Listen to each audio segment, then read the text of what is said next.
એ વિચાર ન કરવાનો હોય હિલ્લું, બોલો. વિચાર ન કરવાનો હોય બેટા. અમે લાડવા પીડ્યા હોય, ગાંઠિયા પીડ્યા હોય સરસ મજાના, તો નાસ્તામાં લઈ જા. હા, હા, આજે મારો લઈ બેટો જજો. છે ને વેફર ને બિસ્કિટ ખાવાનું જ નકરું પસંદ કરે છે.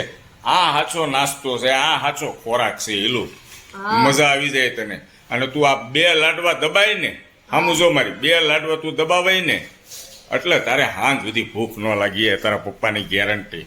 હજી એક લાડવો લઈ લે અરે મારી. ના ના પણ એક અરે બસ. એક લઈ લે, મજા આવી જાય તને. ત્યાં મીઠો લાગશે, હાંસ પડી જાય તારે. આમ જો આ ગામડાના લાડવા અને ગામડાના ગાંઠિયા, ઓલા ડબ્બા હું છે કોલ બતાય મારો દીકરો, અરે એમાં આતન ગાંઠિયા છે. એમાંય ગાંઠિયા છે. ગાંઠિયાની જ ઝપટ બોલાવાની એલા છે. ભાઈ ગાંઠિયા બહુ ભેગા કર્યા. હા. તને આ નાસ્તો છે ને હા. બધા નાસ્તા કરતા બેસ્ટ લાગશે, જોજો હા. મારી ગેરંટી. શું કહું છું? હા, હાંજ સુધી ભૂખ નહીં લાગે. લાગે થોડા 2 લાડવા દબાય તો મારો દીકરો બંધ કરી દે. હાલ હવે બંધ કર્યું, બંધ કર્યો. અવાજ આ હે